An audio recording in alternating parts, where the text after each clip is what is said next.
வணக்கம். இன்றைக்கி நம்ம வந்து சிம்பிளாக தக்காளி சாதம் எப்படி செய்யறதுன்னு பார்க்கலாம். ஃபஸ்ட்டு ஒரு பேனில் வந்து 2 ஸ்பூன் எண்ணெய் சேர்த்துக்கலாம். இது ரொம்ப ஈஸியான ரெசிபி. சிம்பிளாக நம்ம வந்து 2-2.5 ஸ்பூன் எண்ணெய் சேர்த்துங்க. இப்போ வந்து பார்த்திங்கன்னா ஒரு சின்ன துண்டு பட்டை சேர்த்துக்கிறேன். லவங்கம் வந்து ஒரு 2-3 அப்படி சேர்த்துக்கலாம். ஏலக்காய், நட்சத்திர சோம்பு, ஒரு அரை டேபிள் ஸ்பூன் அளவுக்கு பெரிய ஜீரகம்,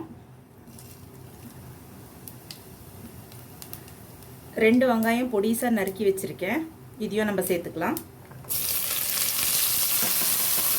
இது நல்லா வதக்கி எடுத்துக்கலாம். ஃபஸ்ட்டு நல்லா வதக்கிடலாம். அதாவது லைட் ப்ரௌன் கலர் வர மாதிரி வதக்கிடலாம்.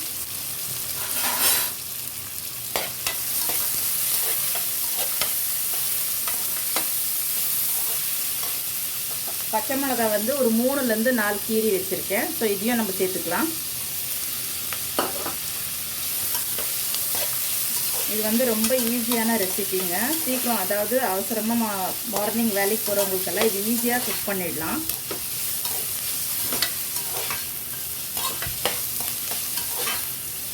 லைட் ப்ரௌன் ஆகிற வரைக்கும் வதக்கிடலாம். இது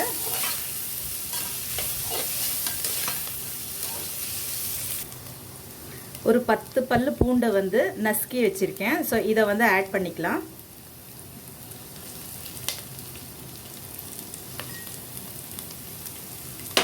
இதையும் சேர்த்து நம்ம வதக்கிடலாம்.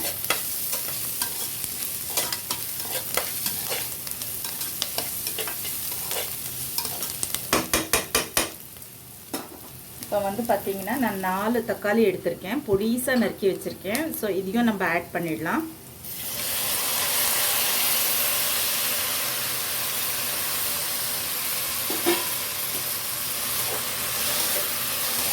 இது வந்து நல்லா வதக்கிடலாம். தக்காளியும்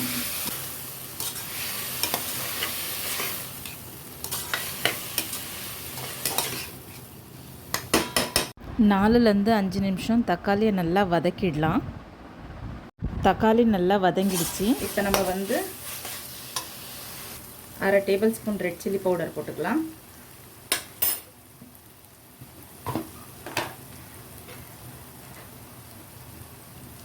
தேவையான அளவு உப்பு போட்டுக்கலாம். ஏன்னா இது ஒயிட் ரைஸ் போட்டு கிளறும் போது இதில் கொஞ்சம் உப்பு கொஞ்சம் கூடியே சேர்த்து, அதுக்கும் கிளறும் போது கரெக்டாக இருக்கணும்னா கொஞ்சம் கரெக்டாக அதுக்கு தகுந்த மாதிரி நம்ம சேர்த்துக்கலாம். மஞ்சத்தூள்,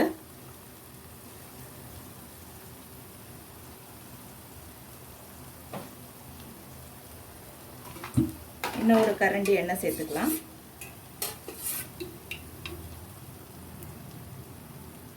இது ஆல்ரெடி குக்காய் எண்ணெய் பிரிஞ்சு வந்துருச்சு. கொஞ்சம் இன்னும் ஒரு 1 மினிட் அப்படி வதக்கிடலாம்.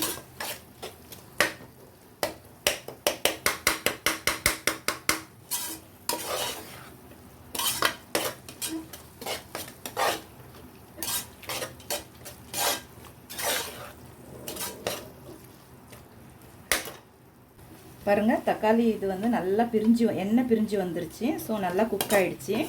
இப்போ நம்ம வந்து இதில் ரைஸ் சேர்த்துக்கலாம். நான் ஆல்ரெடி குக் பண்ணி வச்சுருக்கிற ரைஸை சேர்க்க போகிறேன்.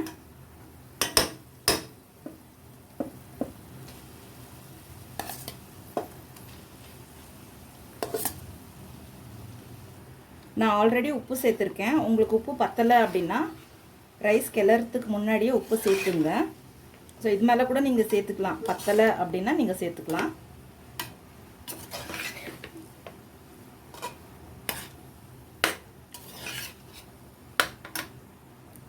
உப்பு நான் இன்னும் கொஞ்சம் ஆட் பண்ண போகிறேன். உங்களுக்கு தேவையான அளவு மட்டும் உப்பு ஆட் பண்ணுங்கள். ஏன்னா வெங்காயம் தக்காளி வதக்கும் போதே நீங்கள் கொஞ்சம் ஆட் பண்ணியிருப்பீங்க. ஸோ உங்களுக்கு எவ்வளோ தேவையோ அந்த மாதிரி அதுக்கு தகுந்த மாதிரி ஆட் பண்ணுங்கள்.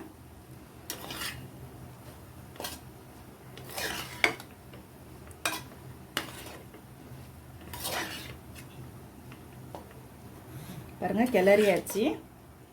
உப்பு கூட கிளறும் போதே பத்தலை அப்படின்னா நான் சேர்த்துக்கிட்டேன். ஸோ இது வந்து ரொம்ப சூப்பராக இருக்கும். இது வந்து ஈஸி ரெசிபி. ட்ரை பண்ணி பாருங்கள். பிடிச்சிருந்துச்சின்னா லைக் பண்ணுங்கள், ஷேர் பண்ணுங்கள், கமெண்ட் பண்ணுங்கள் ஃப்ரெண்ட்ஸ். தேங்க்யூ.